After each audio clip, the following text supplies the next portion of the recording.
Friday nights at 9 p.m., it's time to sit back, relax, and play Conspiracy Bingo with Echoplex Media. We've curated the best conspiracy theorists the internet has to offer and turned it into a live bingo game you can play for free with absolutely no prizes but bragging rights. You won't find a live stream like this anywhere else, and that's probably better for everyone else's mental health. Tune in every Friday at 9 p.m. Pacific at twitch.tv/EchoplexMedia and find our full schedule at echoplexmedia.com. And I'm talking about the Echoplex trolls over here, guys. They're ascended masters.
Welcome to Downballot. We do the show live every Tuesday at 7:30 p.m. Pacific right here on Twitch.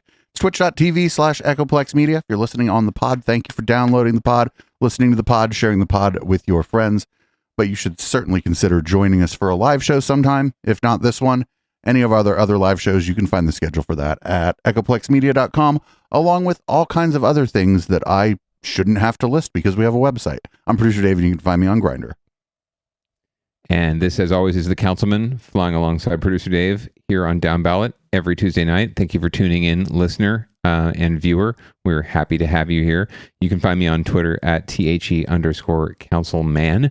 And you can also find me up in your land use business, possibly pulling some eminent domain on your ass. But we're going to find out more about that later in the docket. We will. There is an eminent domain story on the docket. It's a long docket this week, but we don't have a guest for local love, so we're not doing local love tonight. What we're doing after, actually, you probably saw it on the ballot.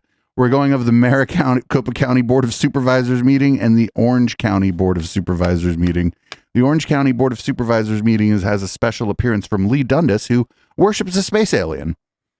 Oh, that's fabulous. I should definitely let the good wife know. As you may know, she spent a good amount of years in the Orange County area, trying to flip it from red to blue. So I'm sure she'll be really excited to hear that it's appearing on the post game tonight. Yeah, it is. Lee Dundas is a lawyer for the cult of Scientology, and she's also an anti-vaxxer and a COVID denier and all kind of great stuff. Basically the intersection of everything we talk about here. So anyway, let's get going. What do we have for leading off? Well, it looks like crime, as you know, is just, crime. So people are concerned about crime, especially on Nextdoor. And someone had the genius idea that they would partner with Ring to get free Ring devices and video cameras for folks' homes in their neighborhood to combat crime. So we're going to learn more about that. And neighbors are joining forces to battle crime in the South Bay. Dozens of families in San Jose's Seven Trees neighborhood will be getting free Ring doorbell cameras and motion sensor lights to help catch criminals during this holiday season. NBC Bay Area's Stephanie Magallon joins us. And Stephanie, if it works, is it going to expand to other neighborhoods? Jess, that is possible. But first, let me tell you the group behind this effort is Rebuilding Together Silicon Valley, and they chose the Seven Trees neighborhood as a starting point. A community I'm told is mostly made up of working class residents, low income families, and aging residents, and an area some neighbors say is a hotspot for crime. Shootings, standoffs, porch pirates. Residents in this South San Jose neighborhood Never heard porch pirates before. tell me they've seen it all. Last year, somebody crashed into our garage, and Well, that's been Happens all the time. thing. Come on. Isn't that unique? She knew she was going to be on down ballot. and there were no cameras. Nobody saw. This person left, and we were left with a broken garage and a broken wall and a broken car. Just driving down the neighborhood, you notice the limited number of well-lit homes with cameras. Especially in this day of inflation, everybody's making choices on what they can spend money on.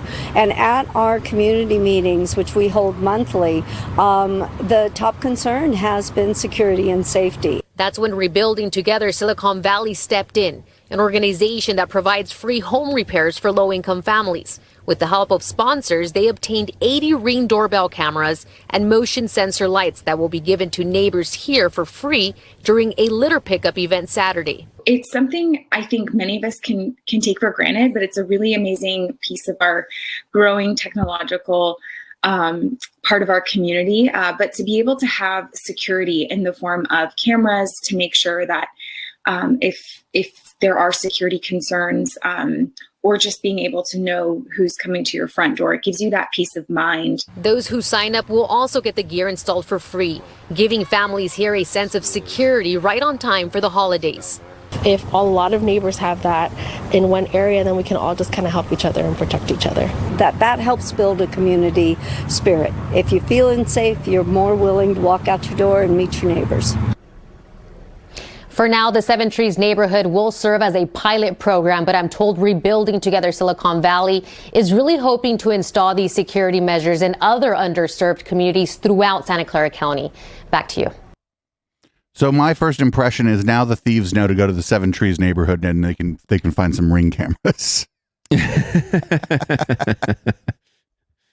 Absolutely, right? That's what I'm thinking is going on here. You just alerted people to like 80 like basically brand new cameras that run, like $150. Like Right. And honestly, these things can be a blessing and a curse, right? Like it's fantastic and to have documented footage when someone does actually commit crimes. But to be honest, we have a Ring now, and the majority of the time it's like the mail lady or, Amazon or UPS or whatever. And I I'm out and get a notification. There's motion at your front door, and I check the video, and it's just one of those things, right? I really hope one time it's like a porch pirate. I really want to say, "Arr," like some guy with a hook hand, come up and grab one of my packages and just be like into the video camera, "Arr."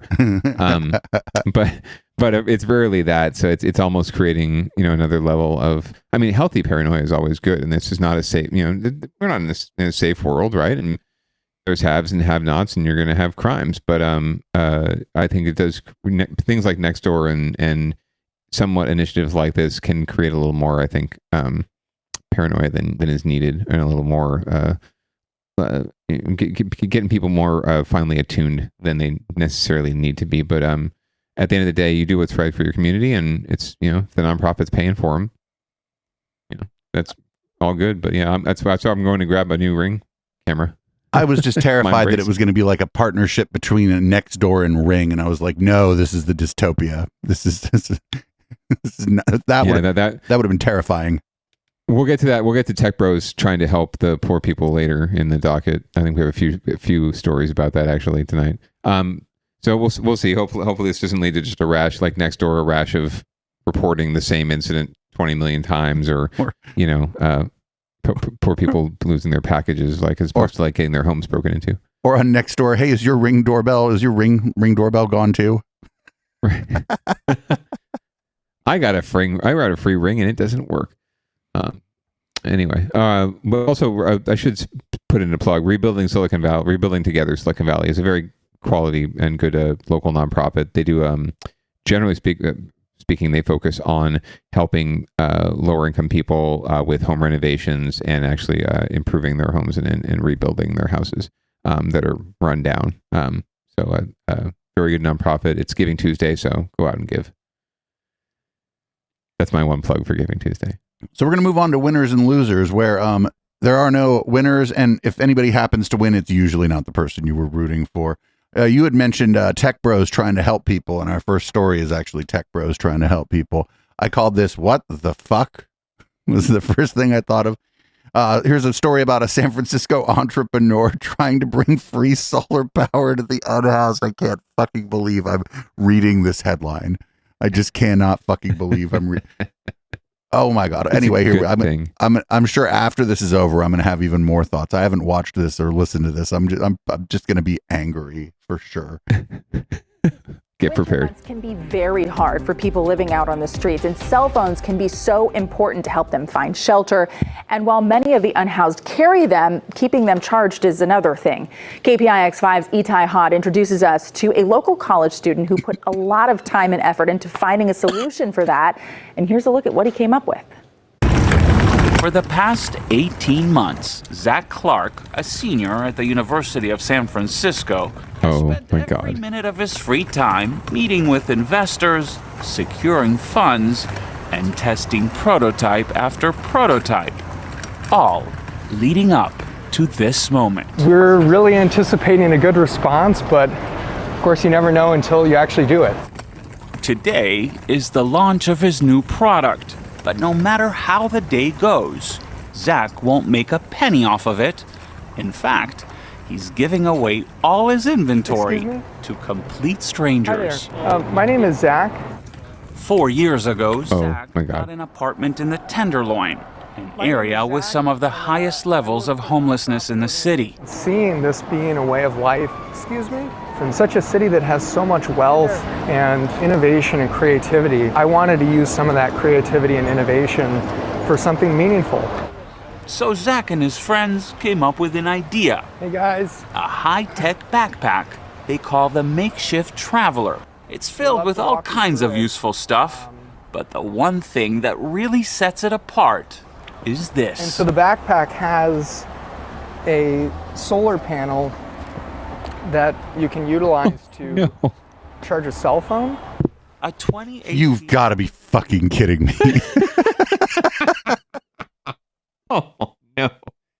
These guys are just, the dog looks more interested than the guys are. They're like, bro, we've got backpacks and we've got these little, they've got mini solar chargers for cell phones these days that you can get really cheap. So A study showed 72% of homeless people living in the Bay Area have cell phones, a lifeline to essential services. But keeping them charged is a whole other matter. Leonard Esley has been living on the streets for almost 2 years. An Army vet, he's been working on getting a subsidized apartment, but staying in touch with the VA has been nearly impossible. There's like one place I know of in the city that you can go plug in. He plugged his phone in, and it immediately came to life. There you go. As the day goes by, the reception Zach gets is way bigger than anything he could have imagined. Oh my God. And although Zach won't take any money, You gotta play us a good song though. he will accept other types of payment. Overwhelming amount of emotions. First day of many, and really excited to see what comes of the future. I hope they paid the copyright for this song. On the power of the sun to deliver a ray of hope to the homeless. Itai Had, KPIX5. Like if I start humming that song, we'll get busted, right? Costs about $100 to make. So far, Zach has delivered 500 of them. Yo, okay, so like my main problem with this is you see how like all those their backpacks were actually full of items? Yes. And it didn't look like this was a backpack for items. Correct. Although they said that there were many helpful things in it, but they didn't really specify beyond the phone charger, which, as I've already pointed out, could be done in a lot smaller form and not require anyone who already has a backpack with a lot of useful things in it for living on the street, like, I don't know, a sleeping bag, clothes, warmth, right? Maybe food. It looked like this is just another bag that he's asking them to wear, and offering it as like a helpful tool. And they didn't show anything else that's in the bag. Like for all we know, there's like one of those IKEA Allen wrenches and like a bottle opener and maybe a Swiss Army knife or something. I don't know. It's just like what's in this bag. It's just like full of beer. Right. Well, I was wondering at first when he had the little covered cart, like, what's in the cart? What is it? He's giving out 500 of these things. I mean, I can't imagine the reception being that great. Like you'll take free shit, right? You living on the street, you'll take anything for free if you can maybe turn around and pawn it or do something with it. But I can't imagine this is very useful to folks, frankly. Right. Wouldn't it be just as useful, if not maybe more useful, to just have gotten solar battery packs and handed them out? I swear to God, I could probably, in this office, I think I have like 2 that I got as tchotchkes. Yeah, right up here at like a convention for free in a goodie bag. It's a little portable solar panel, and you can plug your phone into it. It's all you need. It's like it weighs probably less than an ounce, and it works. I've tried it while camping. So, well, I mean, I would those out for free. I would get a better one that had a battery on it, so that like you could put you could like tie it to your backpack while you're walking around, right? And it charges the battery on it. Yeah, but that 100%. But I'm just saying this is something I got for free at a convention, right? Like I'm sure if we pulled some money together, we could get something high quality out to people, and especially if he's doing a startup anyway. If he's already got investors, why do the whole backpack if the real draw is the charger? Innovation, bro. It's innovation. Yeah, just go. Yeah, no need to create and reinvent the wheel, as they say, or reinvent the backpack. Just go buy people one of these chargers. And I guarantee you a lot of folks already have something like that if they're living on the street. Like, if you're living on the street for any prolonged period of time, you got to charge your phone. So I think you'd probably find a way, to do that first. That'd be like number one priority besides food. It just occurs to me that like when you see someone that's like fitted out, they have something actually attached to the top of their backpack. Usually their sleeping bag is attached to then now that would cover your solar panel. You can't move the solar panel on top of your sleeping bag now. So now it's just covered. Yeah. You can't have the solar panel on the bottom of the backpack because that would negate the purpose of the solar panel. Right. So I just feel like this could have been a lot more effectively done by just handing out batteries with solar panels on them. Dude, I mean, I want to see like the Go-Go Gadget or the Jetsons backpack that actually folds out into a cot, right? And also comes with the solar panel and the phone charger. That'd be kind of cool. Just hit a button and it like George Jetson's suitcase, right? When are we going to get that turns into a car or a flying car? Well, pretty cool. That's a little far out there, but I feel like this is 100% about this kid's ego and not about helping anybody, because that backpack was also like ugly. Like it didn't appear to have much space to put things You don't trust in it. You don't trust Zach's inherent benevolence? It just seemed like a very other than the solar panel, it seemed like a very useless backpack, like from what I was able to see. It really did, and I think that's exactly the reaction you saw from most of the folks that he approached on the street. We're just like, "Hi," he's like, "Hi, I'm Zach." They're like, "Oh fuck. Who the fuck are you? What do you have? Get out of you brought a camera crew with you too? Fuck you! Just give me your fucking backpack and go away." So of course he gave out 500 because they're just like, "Give it to me and go away." I may not need this, but maybe I can sell it. Right? Maybe some tech bro will buy it from me for $200. I'm gonna go over to Twitter and sell it to the all the fucking the 14 people left working at Twitter are all wearing them tomorrow now. Right, you got laid off. You're gonna be on the streets soon. You need this backpack. So, speaking of tech bros, this story has infected every other thing that we do around here. This is a story about Elon. I noticed that it appears that there's a person on the street commenting on this, and that's pretty much why I put it on here.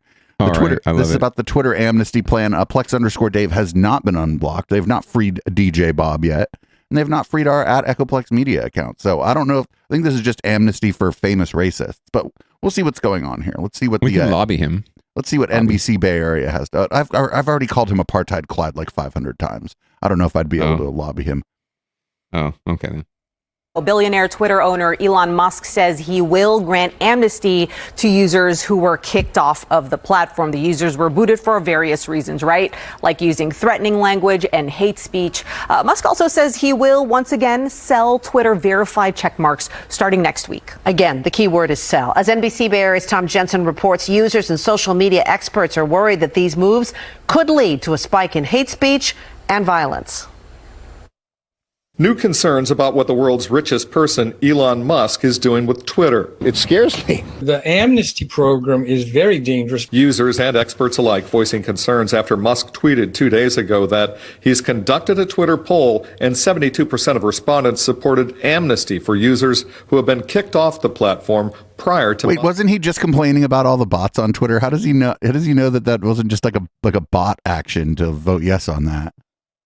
I believe that those 3.162112 votes, million voters were legitimate. All of them. Musk's Twitter purchase. And he tweeted, amnesty begins next week. The people that were... Oh, that Vox Populi. Know what Vox Populi, Vox Dei means. Somebody under it put that doesn't mean what you think it means, you idiot. Yeah. Inconceivable. And were the ones that had a lot of hate speech. They had a lot of threats. They caused a lot of anxiety for a lot of people. Creative Strategies founder Tim Bajarin, a leading tech consultant and analyst, isn't the only one. This guy? Twitter users we talked with said they're noticing more hate speech and worry the hate will eventually take shape in the form of violence. I mean, I believe in free speech, but it also, hate speech it's hard to, gauge what people do, versus what they do in person and what they're going to say online. It's poisoning our entire country's atmosphere and not inconsiderably. Max Reef, Concord Twitter user. Mass shootings and things like that. Musk responded to amnesty concerns in a tweet saying incitement of violence will result in account suspension. Then he described how Twitter will examine accounts to determine whether they broke any laws or engaged in spam before letting them back on the platform. And he ended with, quote, Twitter will be a forum for peaceful exchange of views.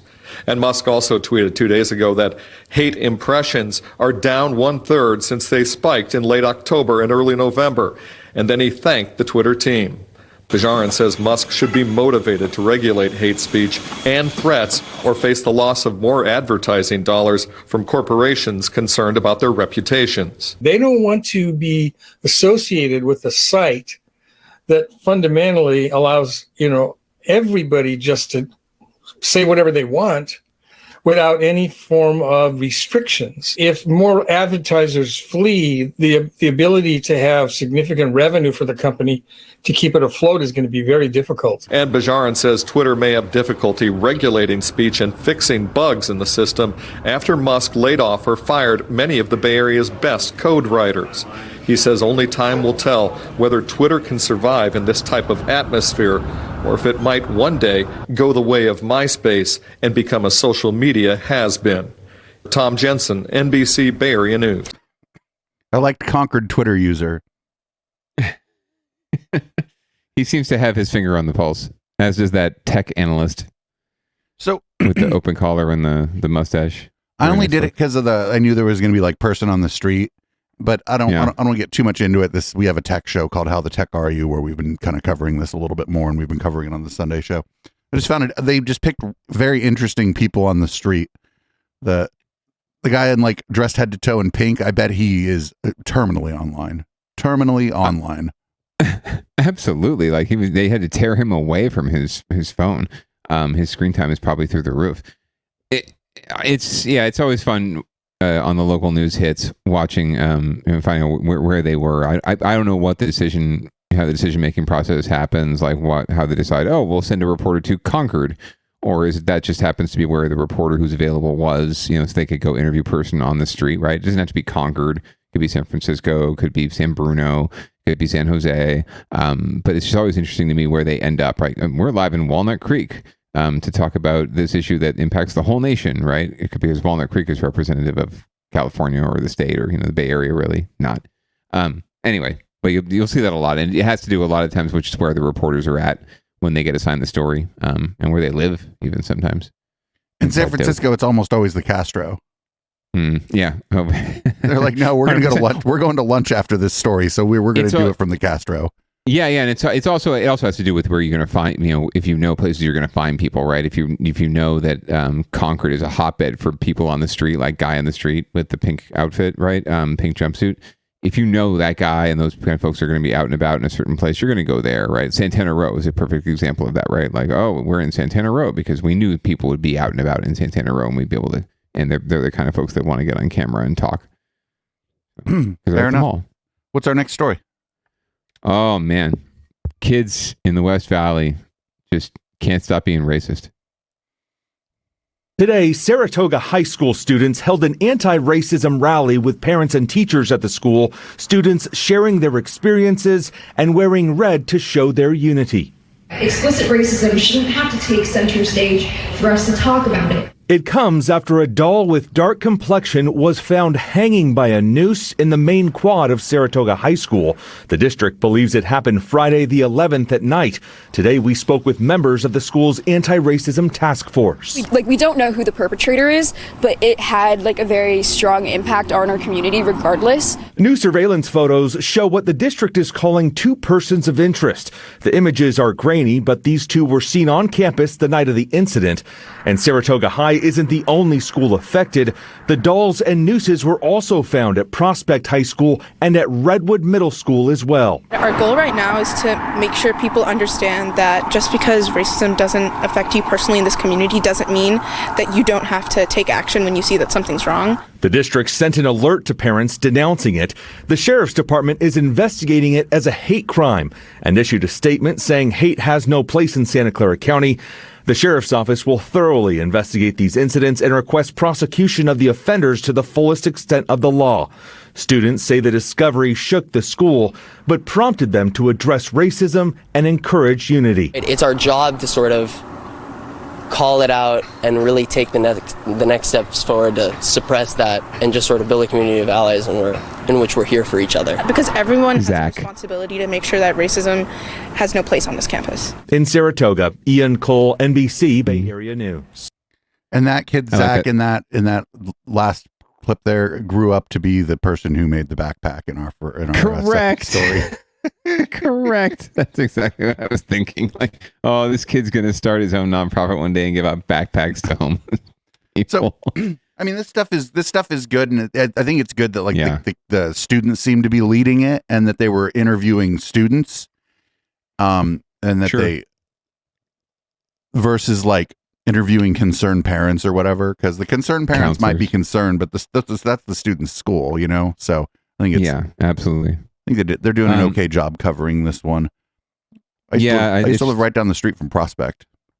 Yeah, it's they're definitely diverse campuses, right? That the neighborhoods and the areas are kind of Tony and more affluent, not entirely in a white way, but definitely more affluent. So I'd be interested to learn more about sort of the threads that they've seen at these schools of racism and other associated things. It certainly happened at my white bread prep, Catholic high school, all boys school. We had an incident with the football team, and students took charge on their own. Right? We interrupted a rally. There was a sit-in at a rally, and we actually instigated some form of change, or at least acknowledgement from the administration. So, good on the kids for organizing and trying to snuff this out before it becomes a thing. Right? It could just be a joke. Could just be some sort of offhand thing, but better to address it and call it out for what it is. Well, I mean, jokes are funny. They are sticks and stones, man, right? But words do matter, and images do matter, and dolls hanging from nooses absolutely matter. Well, like we said earlier, we're actually going to have a story about eminent domain on the docket tonight. I'm so excited as a land use aficionado. This is a pretty intriguing topic, and I think we'll just let the story run and explain itself, and then we can talk about it on the back end. The wrong place at the wrong time. That's how some downtown San Jose business owners describe their situation after learning the BART to Silicon Valley project may force them out. VTA plans to build an emergency exit for an underground BART station on East Santa Clara Street, right where their businesses now sit. NBC Bay Area's Marianne Favreau has the story.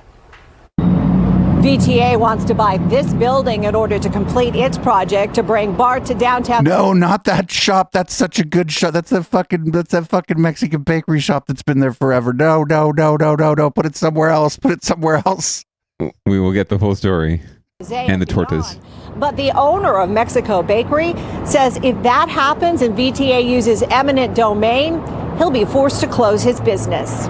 As Jose Landon serves up sweet treats at Mexico Bakery, he's feeling sour about his future here. VTA says it needs the building his business is in. Those are properties where we are going to locate both emergency egress and unfortunate names from the downtown station platform, as well as emergency ventilation facilities. Jose says he would be forced to close after nearly 2 decades, and he's worried about his employees. We employ around 10, 12 people.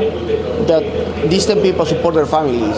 So if we have no job for them, they're going to be with no job once BTA takes over. Andy says the relocation money he'd likely receive isn't enough to reopen at a new location. BTA also offers services for relocation.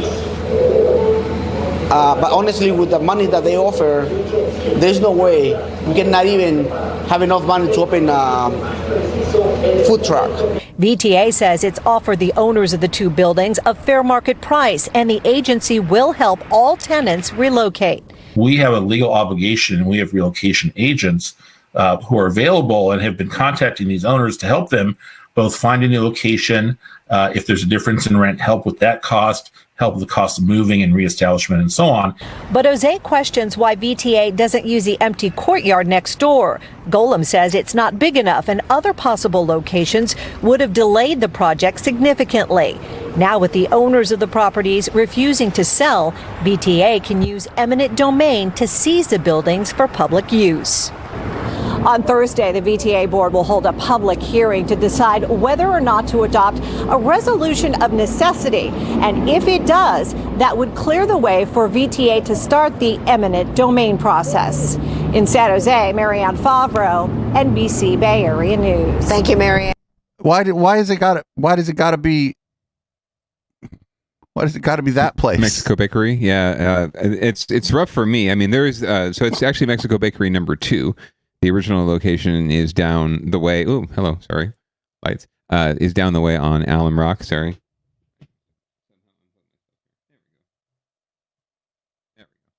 It's down the way on Alum Rock Avenue, and it's still there. It's still going to be functioning, and it's still going to be serving up the most wicked tortas you'll ever have, as well as all sorts of tasty treats.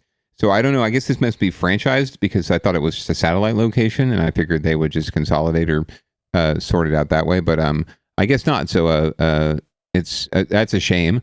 There's also a bar on the corner, and then another establishment in between them. I forget what they do. But yeah, that's a place I frequent a lot for lunch in downtown, and it's a fabulous place. The people there are very nice and mean very well. So yeah, this sucks. I don't know the ins and outs of what's needed as far as the construction goes and the vent and the emergency egress. I get it.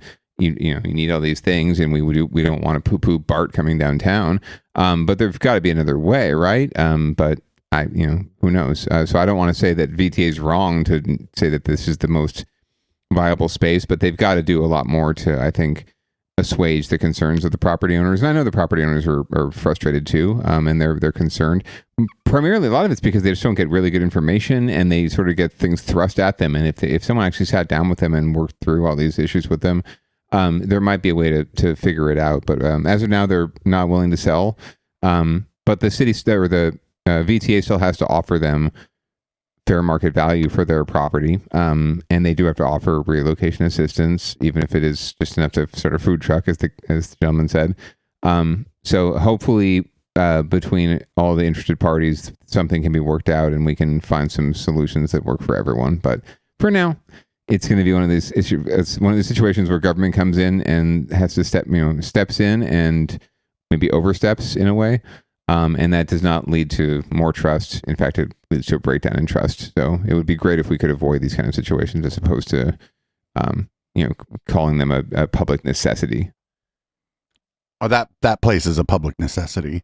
That's what I would say. The tortas especially, man. The torta milanesa is so good. They put so much meat and stuff in their tortas. The other places, you get a torta, it's like, paper thin or like Mercury newspaper thin right now, right? These are like a meal, 2 meals actually, and it's still a pretty reasonable price. So frequent them while you can, and show the world that we need BART, but we also need good conchas and good sandwiches. And not for nothing, I don't think that this is going to be the thing that delays BART. I think that people are talking about this BART extension as if it's going to happen on time, and it's not. This whole project has been behind schedule the whole time. So Yeah. You know what's going to delay it is funding and financing, and the financing. Even the federal government financing isn't quite secured yet, right? There's all sorts of shit up in the air right now, and they're coming back for more local funding for this project, right? And hopefully, that doesn't mean that we're going to be asked to pay more taxes, because I think people are already, have already approved too many tax measures for BART to San Jose. But it's costing more every day we wait, and every day it is delayed, it costs more. This is true. So time is money. But realistically, this should have been done 50 fucking years ago. Right. But instead, this is what we're dealing with. So it needs to happen. When BART rolled out, but you know why, right? The people in the South Bay, they I had heard people calling BART Mobile Oakland when I was young. Right. Oh no, absolutely. That was exactly how it was. What was used to scare people into voting against it. There were votes. There were public votes in Santa Clara County and San Mateo County, and they both voted no. Because they didn't, because they were scared into thinking, oh, BART will just mean a bunch of black people will get on the train in Oakland and come down and disrupt my fucking white Tony community. Well, fuck you people. Now we're all dealing with it. Now all the black, white, Asian, Latino, everyone is dealing with the same fucking problem of our shitty ass transit system in the Bay Area and our disconnected transit system. We're paying the price for your fucking racism. Thank you so much. And the idea back then was that your average black folks had just nothing better to do than just come fuck up your shit. You're not in your fucking white commit crimes, right? They didn't have any business to go about.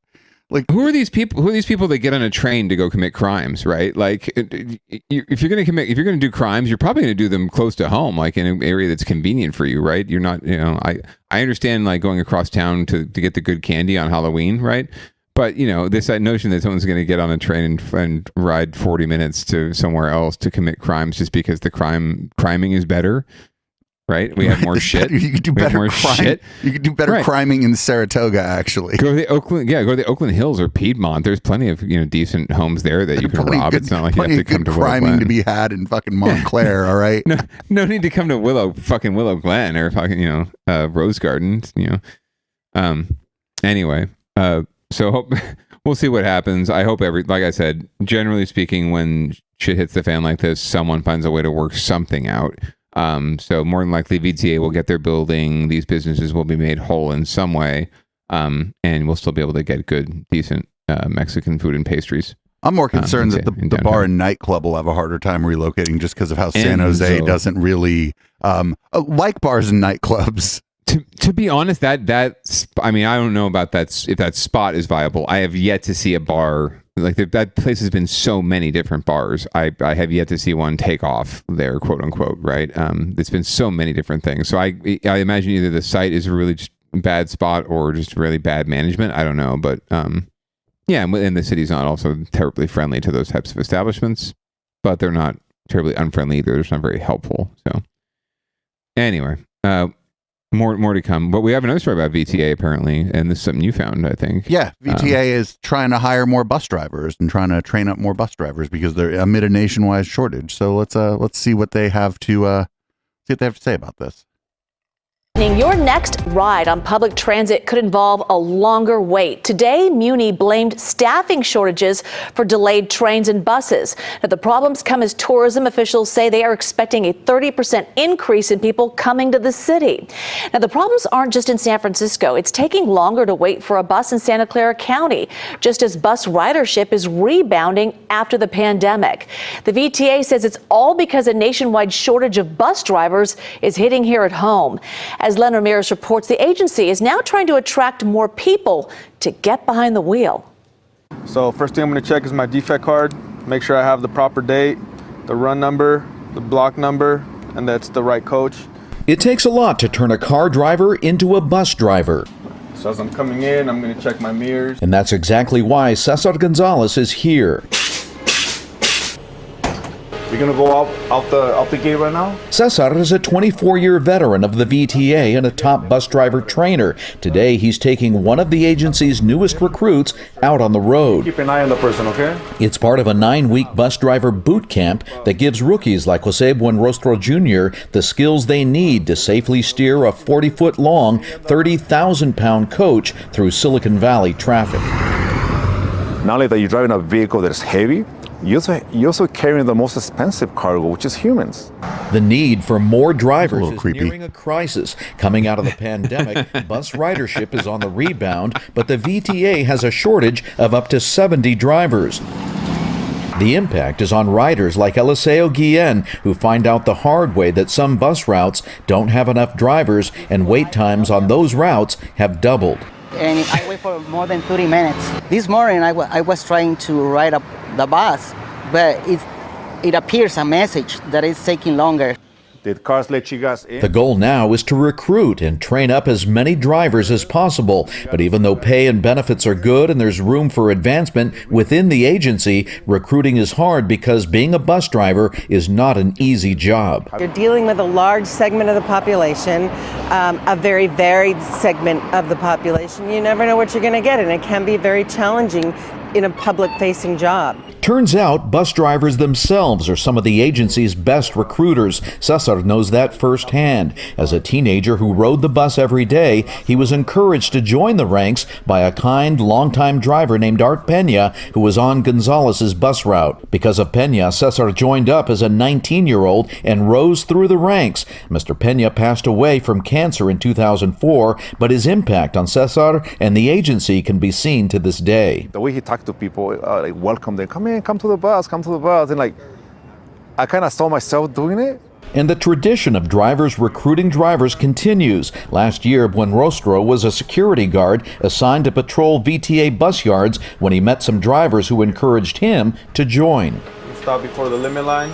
They told me it was a great opportunity for me and that I'm very young, and if I start now, I could definitely take my future and my son, further. For him, skills like pulling up close to a curb for passengers' ease of entry are being sharpened, all under Cesar's watchful eye. Now, both trainer and trainee are looking down the road and performing a service while providing for themselves. In San Jose, Len Ramirez, KPIX5. And there is some good news. This Wednesday, 24 drivers will graduate from their 9-week training program, but the agency will still be short 50 drivers. So as for pay, VTA bus driver trainees start at $22 an hour with 5% increases every 6 months.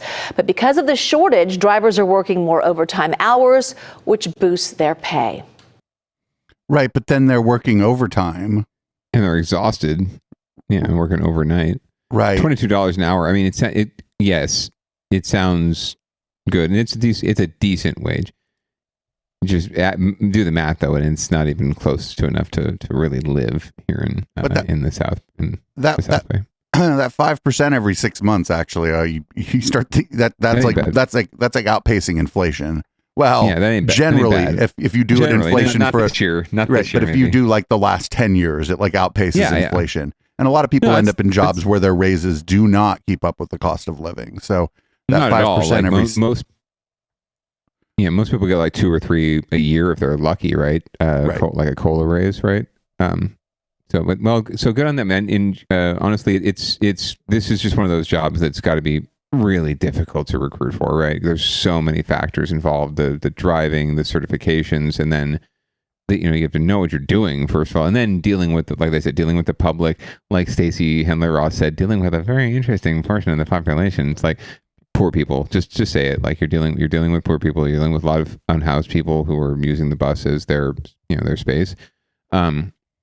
Anyway, we'll see. Hopefully they can fill up their ranks, because we do need the bus needs to be there. The transit needs to be there, as much as it doesn't go all the places we wanted to right now, and it's not necessarily as efficient. It's going to get even worse if you don't have people to actually run the buses that we have. So good to see that they're hiring, but I just wish that they could offer more and it was a more desirable occupation. I did love that we are transporting the most valuable resource. Yeah, that was creepy. Valuable cargo, humans. It was almost like calling us the most dangerous game or whatever, Oh man. So anyway, late addition to the docket. I saw this. What's up? Apparently, the San Francisco Board of Supervisors, tune in later. We're watching some crazy Board of Supervisors meetings later tonight instead of doing local love.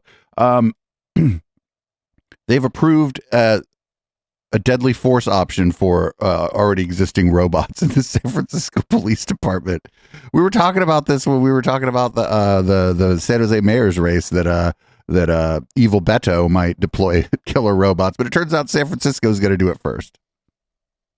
Oh my God, let's see. Police robots with the potential for deadly force. The SFPD policy just considered by San Francisco supervisors, allowing robots to kill suspects in certain critical situations. There's been a lot of talk about RoboCop, which I think sets, a whole lot of minds going to a whole lot of different places.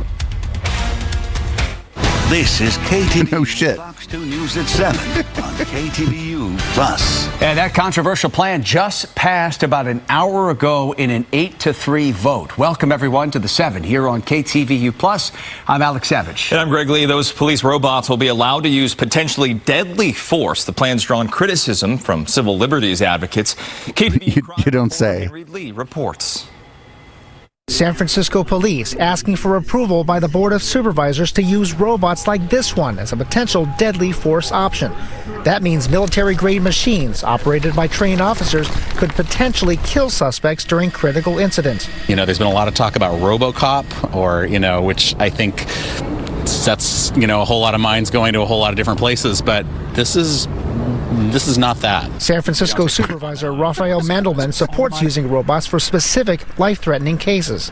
In fact, I think it would be irresponsible not to make some kind of plan to use that technology in that horrific eventuality. It's really just opening a window that eventually somebody's going to want to crawl through. Matthew Goriglia, a policy analyst with the Electronic Frontier Foundation, says it doesn't make sense to give robots the ability to kill. We are going to lessen the burden of using deadly force from having to pull a gun and pull the trigger to a button on a remote control. SFPD. That's the yeah.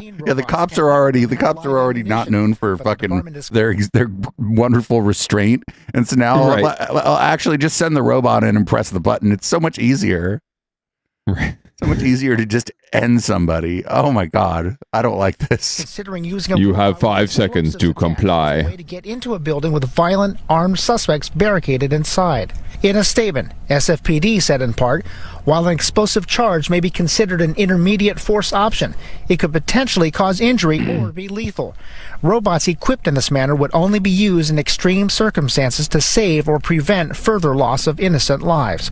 The discussion in San Francisco comes just a month after the Oakland Police Commission decided against a policy that would have allowed OPD to use robots with shotguns. In Dallas, a robot armed with explosives was used by police to kill a man suspected of shooting and killing 5 police officers in 2016. Transport the robot to the scene. Supervisor Hillary Ronan spoke out against authorizing lethal force for robots, saying she thinks this is an incredibly dangerous route to go. In San Francisco, Henry Lee, KTVU, Fox 2 News.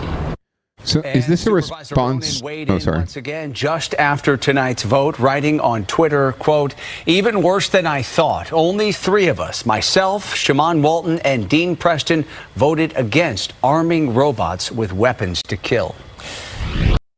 Well, so go ahead. Yeah, sorry, go ahead. This is terrifying. I mean, I don't even know what else to say.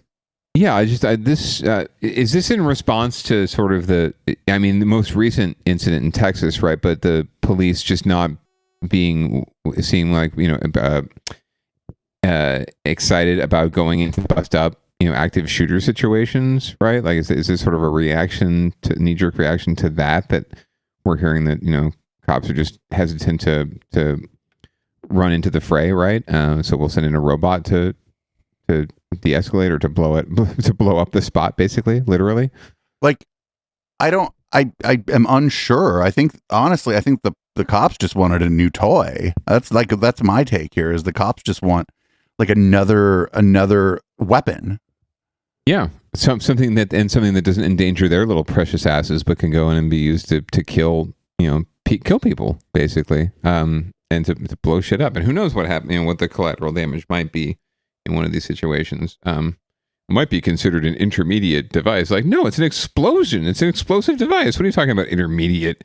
That's some serious shit. This is military grade kind of shit, right? And you're right. We already have trouble enough with itchy trigger finger cops and cowboy cops, ready to just chomping at the bit, right? To go to use things like this. Why give them another tool? I thought we're supposed to be de-escalating. To be fair, the robot might be better at de-escalation than most cops. True. I was reminded, seeing this story, I was reminded of 2 things. The first was Short Circuit, of course, right? Number 5. And what if the robot suddenly became conscious of the fact that it was being used to kill? I do not want to. Number 5, don't want to kill. Number 5, alive. Keep things alive. And then the second thing was RoboCop, of course, and the one of the opening scenes, right, where you've got that big boardroom of all the mucky mucks, right, who are working on the next thing in policing, and they've got this huge robot that comes in at 209. I am here to police you. You must comply, and then it blows away all the fucking board members. It's beautiful. But that would be the best joy ever. Would be to see a city council or board of supervisors like approve this and have the robot come in for a demonstration and just shoot them all. So, not for nothing, RoboCop holds up pretty well, but it really does. But the Short Circuit is a problem. Yes. No. Yeah. Nuclear lasers are not being, and robots being armed with nuclear lasers not happening necessarily right now. But we'll see. Now, conscious robots, though, could be a thing. Who knows? So we're going to move on to get your shit together. We've been talking about how there needs to be more public toilets, but absolutely not like this. Like, what the fuck is that? Well, check this out. You're not even going to, if you didn't look at check this toilet out. Space age looking pod is the newest feature on San Francisco's Embarcadero, but it's not a new art piece. It's a new self-cleaning public toilet. And as NBC Bay Area Sergio Quintana tells us, you can expect to see more of them across the city in the months ahead. The ovular metallic pod is a curiosity for San Francisco residents out on their daily jogs and walks. It's sort of an interesting design. It'll take some getting used to. This is to be installed, but it's one of 25 that will eventually be replacing the city's older self-cleaning public toilets. This capsule design replaces the green Art Nouveau style self-cleaning toilets that have been part of San Francisco's cityscape for the last 25 years.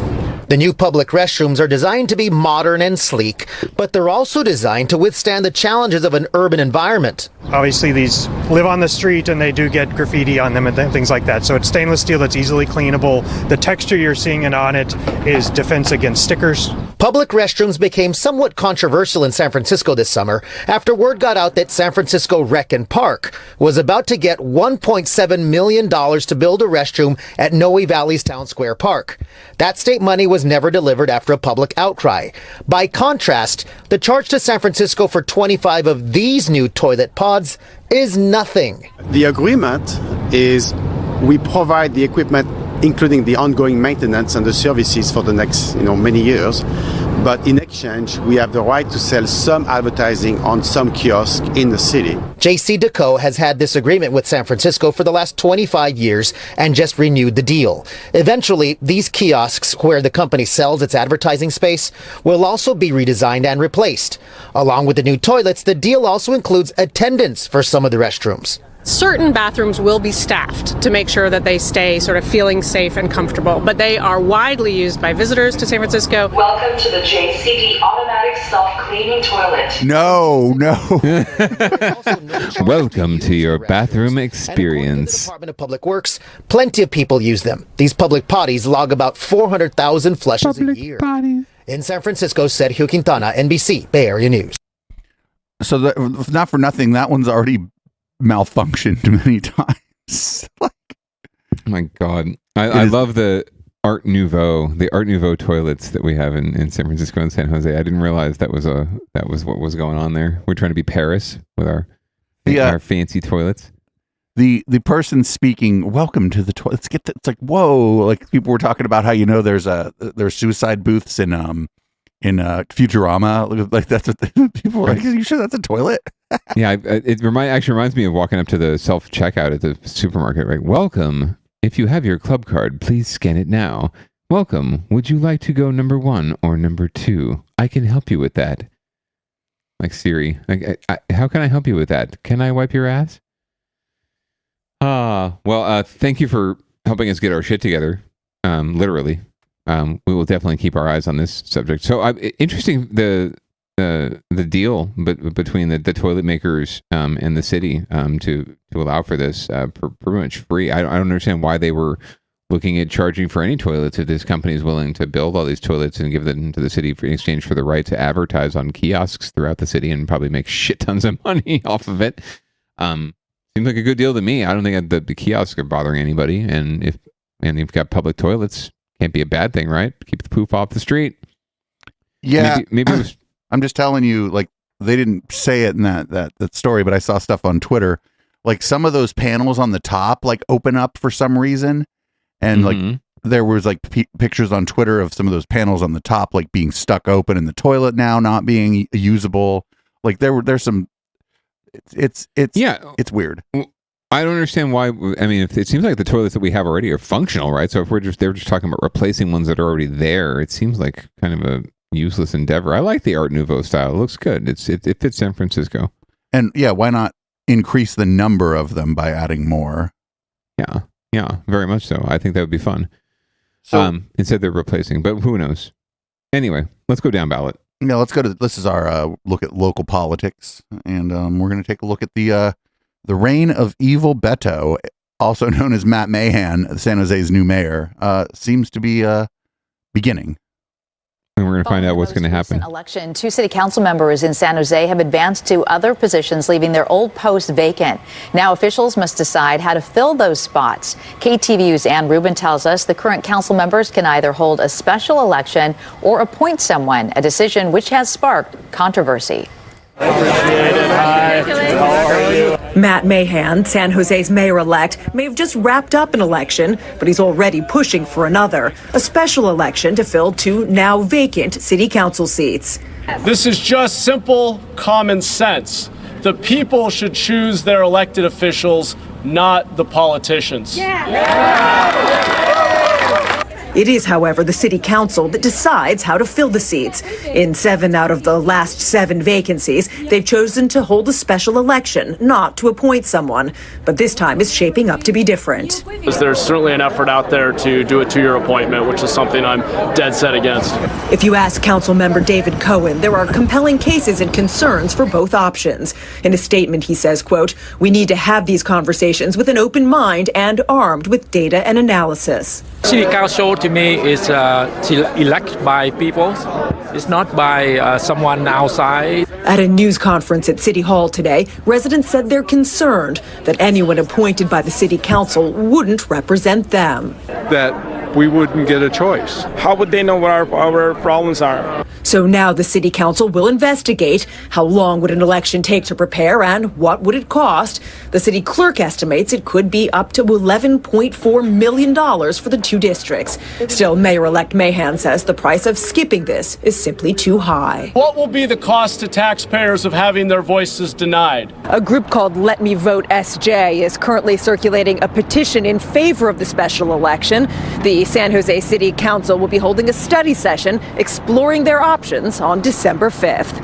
In San Jose, Ann Rubin, KTVU Fox 2 News. Yeah, I agree with Evil Beto. We should have an election. Generally speaking, yeah, in principle, absolutely. And I think that will be strongly considered. I think you might have an interim appointment to fill the seats until the election is held, right? Because it could be, since we don't have ranked choice voting here in San Jose or in Santa Clara County, you could be looking at a primary earliest. It could be actually is May, because you have to have I think 120 days from when you call the election until the election itself. And then that would leave a runoff potentially happening in September or August, September timeframe, 90 days later. And because of the oddity of the presidential primary in 2024, which will be happening in March in California, most likely, and potentially even earlier, the fundraising period for that election would open up in September of 2023. So right around the time that this person, whoever it would be, is finally elected and taking office, and then they're jumping right into another election, another race, and having to raise money. And so you have the potential for whatever you want to call it, voter fatigue or just election fatigue, or just, forcing that person into a very difficult position of having to run basically 2 elections back to back or 2 campaigns back to back. I don't sympathize. I really don't care. I think you need someone in the seat to hold it down. You need at least a staff there to manage constituent services while someone is being elected. But you absolutely go back to the people, no matter how paltry the turnout is going to be, and that's what you'll hear as well, is an argument that only no one's going to vote. It's a special election. Well, I wish more people voted too, and we have to do more about that, and more people took this seriously and voted every single time we asked them to. They don't, but at the end of the day, I would much rather have 10.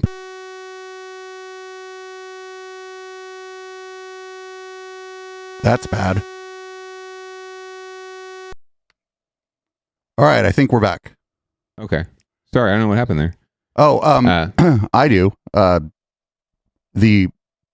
of the audio devices we use crashed. So anyway, thanks for the raid, Justin. You saw a technical malfunction here on the audio side, probably for the first time ever. Podcast listeners, we're just going to leave that in there. Sometimes that's just how the cookie crumbles. I think I was everything's blathering on anyway. It really was pointless. I really didn't have any point at all. So yeah, they're gonna do a new election. And I think we're going to probably in just a moment here, we're going to meet the new mayor of Oakland. Is that correct? It is correct. And actually this is an interesting tie-in here. Right now, on principle, I'm all for an election. The weird thing is that timing factor. That's the only really compelling argument to me. $10 million, $11 million out of a city with a budget of over $2 billion is really insignificant when you're talking about democracy and letting the people vote. If we had ranked choice voting in San Jose, we could get it done in one election. So at least by May, right, you'd have someone taking office, or June, right, once it was certified. Oakland, a fine example of ranked choice voting. Once again, has happened previously. The candidate for mayor who did not have the majority of, or did not have the most not majority, did not have the most first place votes, ends up being the winner. So let's learn more about her and this race. After 2 weeks of counting, it is official. Oakland has a new mayor, and her victory is one for the history books. Mayor-elect Shang Tao will be the first Hmong American mayor of a major U.S. city. Today, she sat down for her first one-on-one interview with NBC Bay Area's Jia Vang to talk about everything from what she'll do in her first day of office to how she got here. Shang Tao's path has been anything but traditional. How are you feeling? Just, so hopeful and incredibly humbled by the whole experience and just really thrilled to bring a new energy for the city of Oakland. Tao's parents are refugees from Laos. She's a survivor of domestic abuse, and when she left that relationship, found herself homeless with her young son. Eventually, Tao went back to school and graduated with a degree in legal studies from UC Berkeley. Now she's been elected the next mayor of Oakland. Did you ever think you'd find yourself in politics? Actually, no. I was headed to law school. That was my trajectory.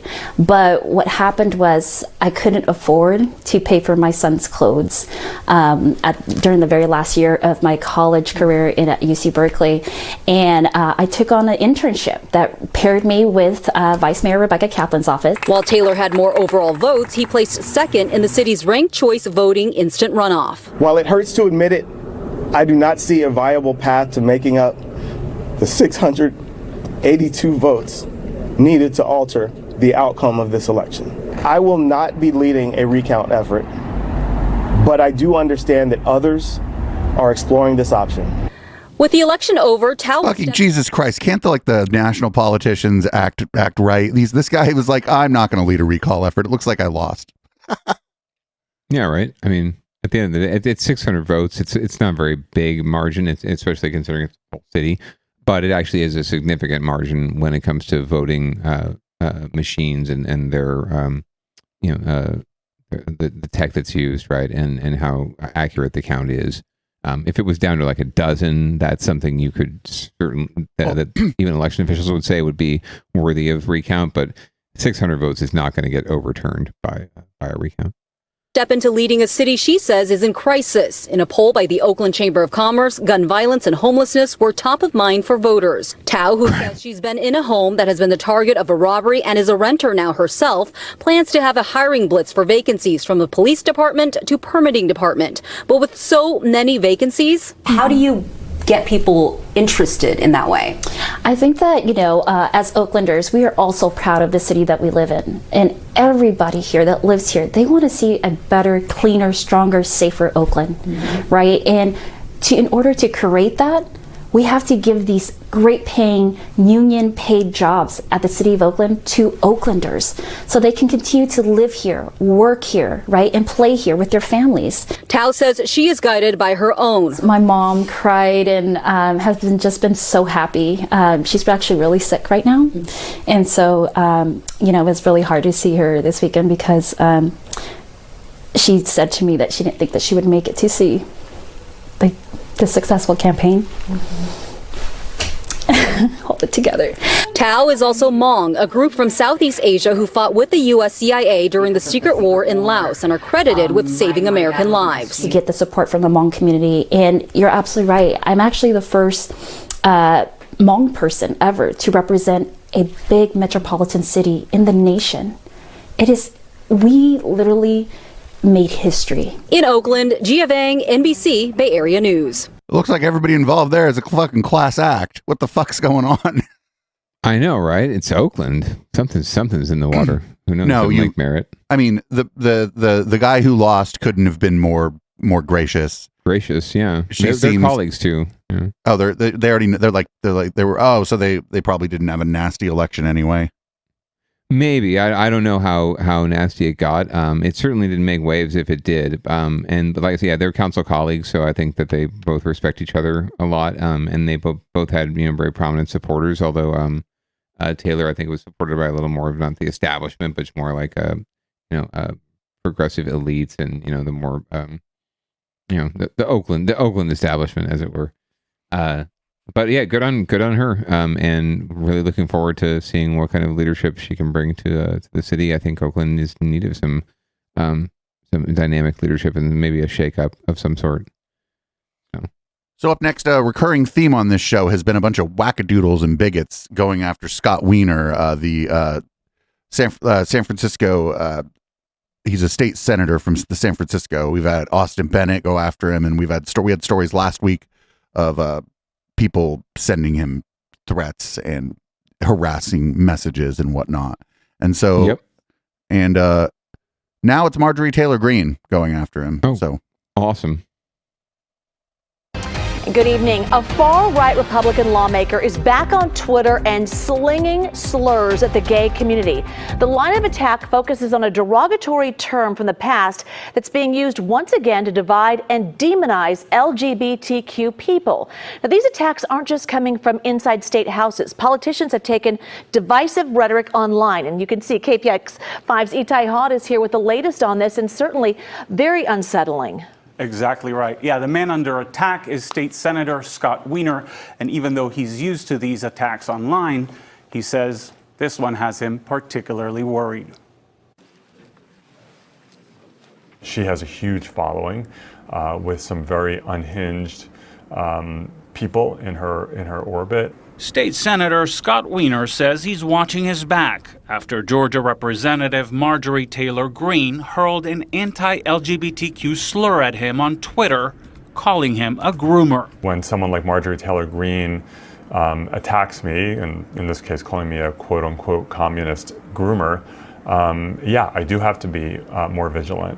The term groomer, which refers to adults who build relationships with children in an effort to abuse them, has been used by some in the far right against LGBTQ people, trading on an old stereotype that gays are predators. It all started a week ago when Wiener tweeted, "The word groomer is categorically an anti-LGBTQ hate word." That's when Greene, who had just been allowed back on Twitter by Elon Musk, attacked him. Wiener says since Greene's tweet, he's been inundated with attacks on social media calling him a pedophile. But his biggest worry is that it could encourage some on the fringe to hurt him or others in the LGBTQ community. Hate rhetoric, particularly coming from people in power, directly leads to violence.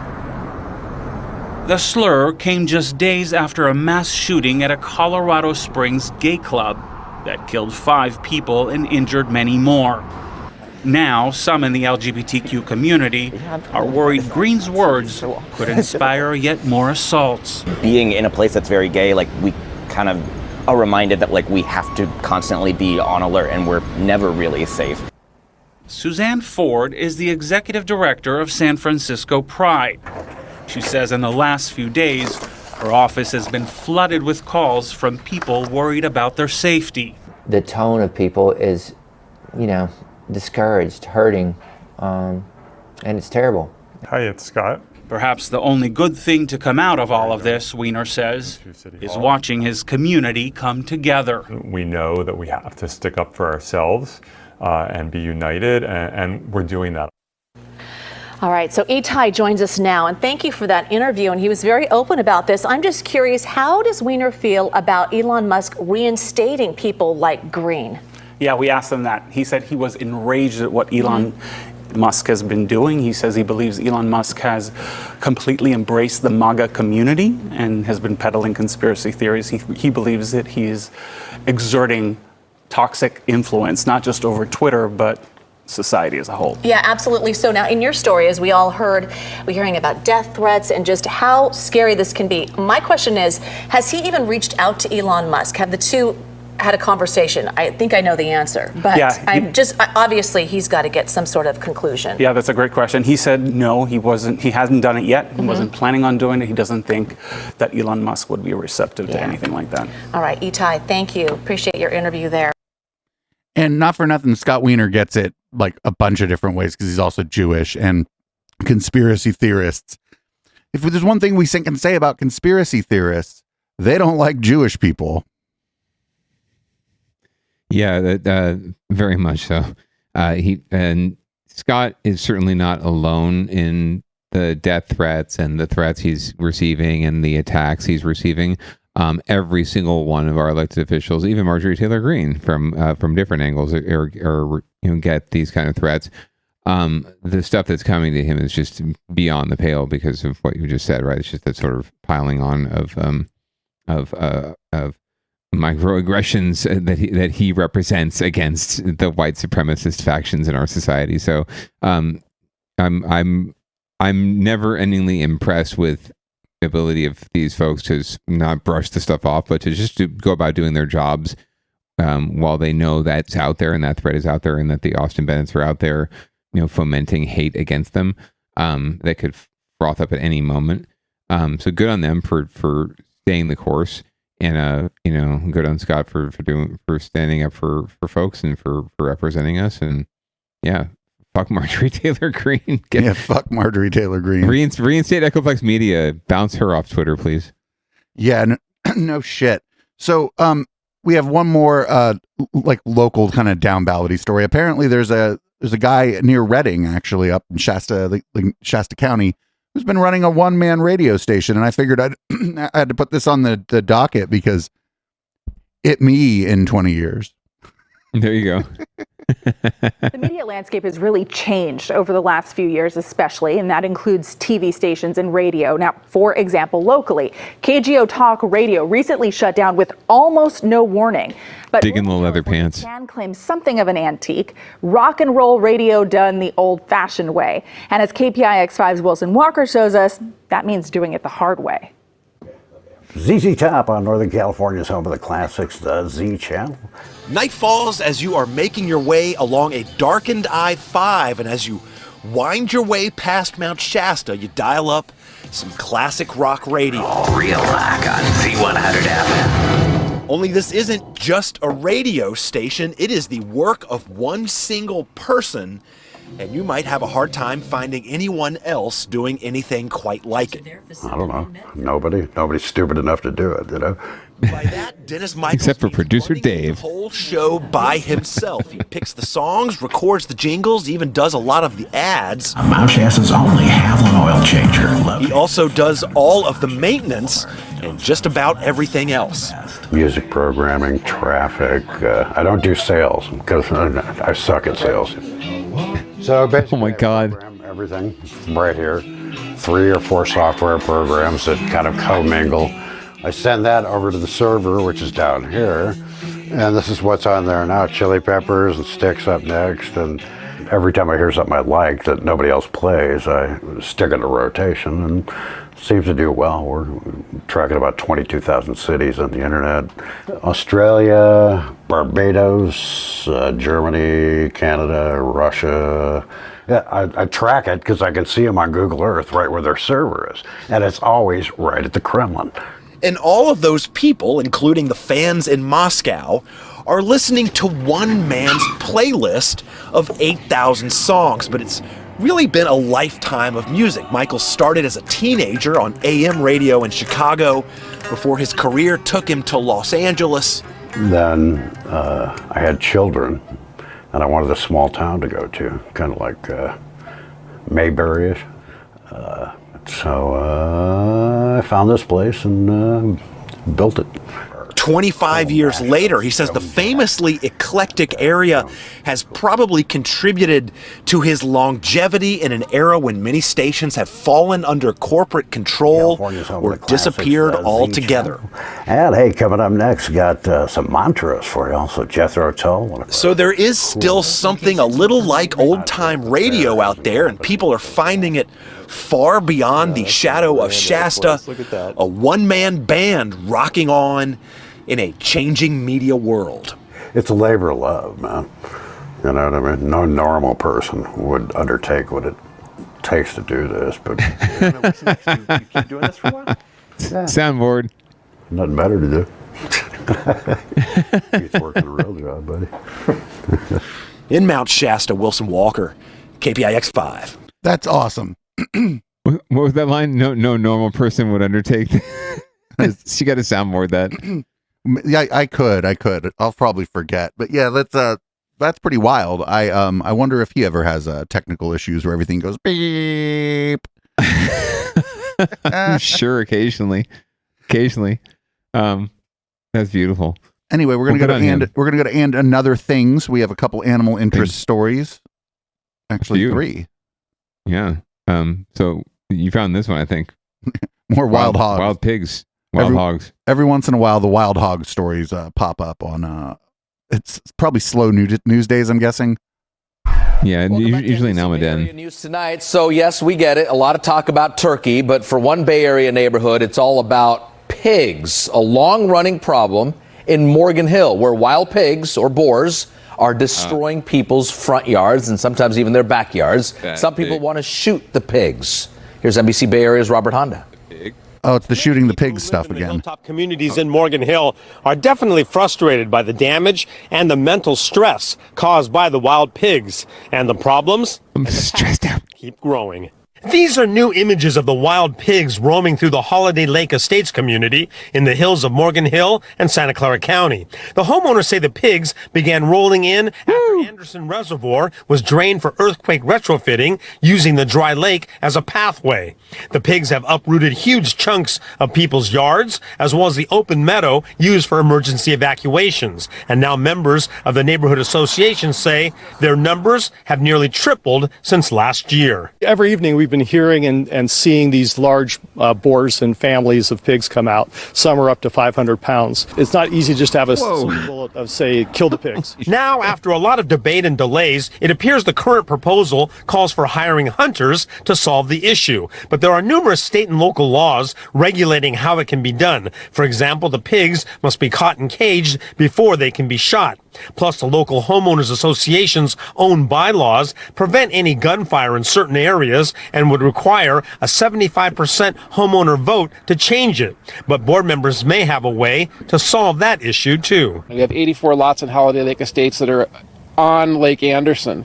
So if we shoot a gun on those properties and kill pigs and cages on those properties, there's no danger of a pass-through shot harming somebody else or hitting somebody else's home or a person. Many residents are against shooting the pigs, period. One homeowner, who asked not to be on camera, says she's reluctant, but also sympathetic to her neighbors and their damage. I can put aside my repugnancy about killing the pigs, and if we did that in an area where it was allowed, such as the old marina or over by the dry lake bed. The homeowners will vote on the new proposed solution next month, but even after that, the group will face a maze of overlapping agencies to get permission to go on certain property areas and to actually kill the pigs. In Morgan Hill, Robert Honda, NBC Bay Area News. So there's robots in San Francisco, actually, that could probably take care of this problem. And that's what they call a callback, children. Very good, very good. Yes. The SFPD needs to partner with Morgan Hill PD to bring robots to bear to euthanize the pigs. I also love the NIMBY aspect of this. I'm all for euthanizing the pigs, but do we have to do it in my neighborhood? Can we do it in that other neighborhood, maybe? Over by the docks. That's where we need to do. Over by the train tracks. Right. On the actually on the other side of the train tracks. You know Yes. You know what I'm talking about. Not in my neighborhood. So anyway, now we got wild turkeys in Alameda. Yeah, there's wild animals everywhere. If you live near downtown Alameda, this is probably a familiar sight. A wild turkey casually strolling onto your front yard or across your driveway, or slowing down traffic as they cross the street. Happy Thanksgiving, you turkey. Is something locals say they're seeing on a daily basis. Stopping traffic, cars have to wait at the intersection for them to cross through. I see them out my kitchen window, walking down the sidewalk or on my grass. Yeah, I got a couple pictures we can look. Ernesto lives in the area and shared this rather fitting picture of a turkey walking in front of a Thanksgiving display. Last year we see 2 big turkeys, and now it's only one, but I still mom with like 6 babies. Daniel Wilson with Alameda County's Vector Control says the turkeys aren't native to California and were introduced decades ago by the state's Fish and Game Commission to encourage recreational hunting. But over time, those turkeys migrated to more urban areas for obvious reasons. It's easy to find food. The resources are good.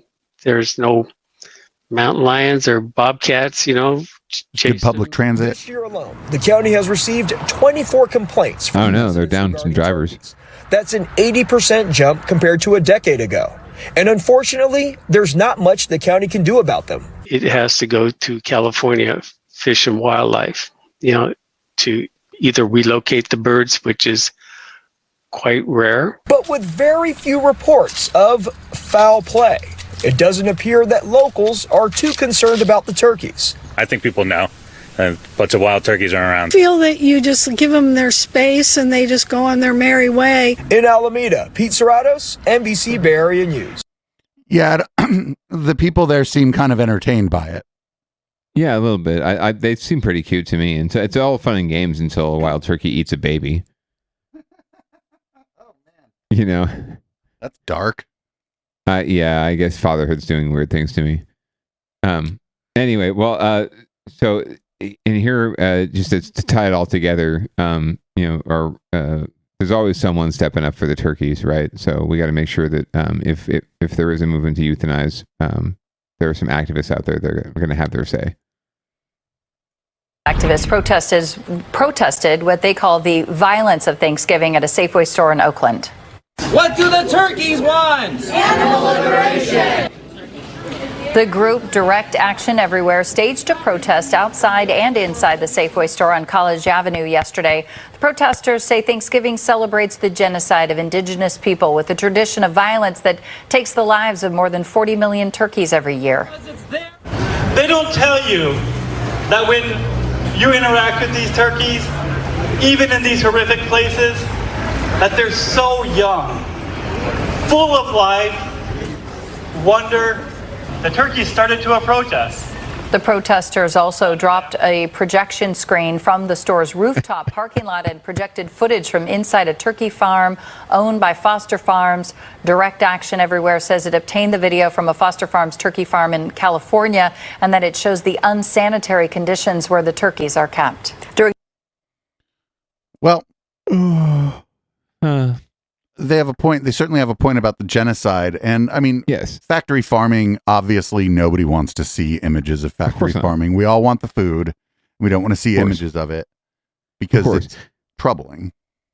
Yes, of course. And I think we had a story, either we did or I saw a story about genetically produced, meats, right? Where they just created in a lab where there's no actual living, sentient being that's created. It's just the meats. Interesting. I might try it. But yeah, I was laughing earlier, not because I'm not sympathetic to the cause. I'm completely sympathetic to the cause. It was the clunkiness of the chant, right? If you've done any kind of organizing, it's like, what are you thinking? Like, what do the turkeys want? Animal liberation. There's way too much going on in that chant. Like, don't simplify, and take a breath. But yeah, the turkeys were coming to us and speaking to us and telling us that they needed to be saved. It's like, you really don't need to go that far. Just show the video of the pink slime and everyone will throw up and no one will ever want to have a turkey again in their entire life until next year. To be fair, turkey isn't even really that good. Like, it's not even that good. It doesn't taste that good. It's just not the best meats, right? Like, you want some meat, man. Like, give me some oxtail. Give me some, give me some pork belly, right? I could do it. I mean, I'll have it. It's good with other things, right? It's good with the stuffing and with the mashed potatoes and with the gravy and the cranberry sauce. But if you need all that to amp up the game on your meats, right? Like a nice steak, should just be fine on its own. Just give me the steak. What's all this other shit on the plate? So, well, everybody, anyway, thanks. I'm a meaty. Thanks for tuning in for Downballot this week. Thanks for toughing it out when we had a audio malfunction. That's like something that never happens around here, like at all. At all. Yeah, right. At some point, we are going to have to do a whole show about how good this show sounds. But today is not that day. Councilman, you want to read us out? Absolutely. Thank you so much, everyone, for joining us for another wonderful episode of Down Ballot. Tune in every Tuesday night live on Twitch at 7:30 p.m. Pacific to hear us break down the latest in local derp. I would say stay tuned for Local Love, but we're going to do a little post game tonight because there's no live interview. But usually you will hear the best in local music after this show, so stay tuned for that. Keep downloading, keep sharing with your friends, keep wearing your pants because it's very important that you protect your junk. And have a great night, everyone. Peace.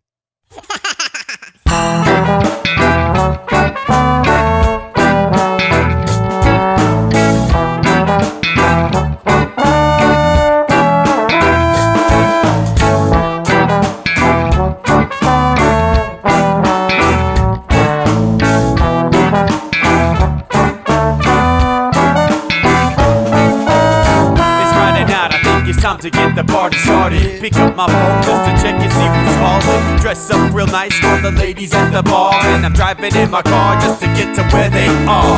Here at the local scene is where I plant my feet. It's where I smoke my cigarette and I hold my drink. I look at all my friends, they're all blazing greens. Here at the front of the stage waiting for MTV. Where are those guys who's standing next to me with a pipe in his hand ready to blaze for me? About 5 minutes later we're all singing Queen. Now get the fuck up on stage, man, rock the scene. Yeah, we do what we want, and what we want is to jam. So sit back and enjoy the band. We do what we want, and what we want is to jam. So sit back and enjoy the band. Enjoy that band. I turn and head back to the bar for a refill, man, because you know where we are. We're headed out to the car to smoke another one and another one. Now just when the magic starts kicking in, I hear relapse playing, you know it's time to head in. Alright everybody, now it's time to grab a new drink. Spark it if you got it and then pass it to me. Yeah, we do what we want, and what we want is to jam. So sit back and enjoy the band. We do what we want to do, and what we want is to jam. So sit back and enjoy the band. Enjoy that band. Last up on the bill for the show tonight is Down and Dirty at 5, so we're headed outside to spark up another joint. Now who's got my lighter? Stoner E, of course, shouldn't you be inside? I'm all up in this bitch, being who I gotta be. I'm fucked up like the U.S. economy. The truth is that I don't think logically. Stoner E take you on a psychedelic odyssey. Now inside motherfuckers is rocking me, and outside shit we smoke a lot of broccoli. Rocky the roller, yo, that sexy girl be jocking me. Ain't too drunk to fuck, but I'll probably do it sloppily. We do what we wanna do, and what we want is to jam. So sit back and enjoy the band. Enjoy the band, enjoy the band. We do what we want, and what we want is to jam. So sit back and enjoy the band. Molly say that he like jamming, and he hope he like jamming too. Well, I gotta say, thank you, Bob, we do. Yes, I gotta say, thank you, Bob, we do. Well, Bob Marley said that he like jamming, and he hope he like jamming too. Well, I gotta say, thank you, Bob, we do. Yes, I gotta say, thank you, Bob, we do. We do what we want, and what we want is to jam. So sit back and enjoy the band. We do what we want, and what we want to do, what we want is to jam. So sit back and enjoy the band. Enjoy that band. We do what we want to do, what we want is to jam. So sit back and enjoy the band. Enjoy that band. We do what we want, and what we want is to jam. So sit back and enjoy the band. Yeah, yeah, yeah. Just what we want and enjoy the band. So sit back, just sit back, enjoy the band. We just do what we want and enjoy what we want is to jam. So sit back and enjoy the band. Echoplex Media streams 7 days a week on twitch.tv/Echoplex Media. With a variety of hosts and topics, there's bound to be something you'll like, or hate so much you can't stop watching it. All times are Pacific. Check out our full schedule at echoplexmedia.com.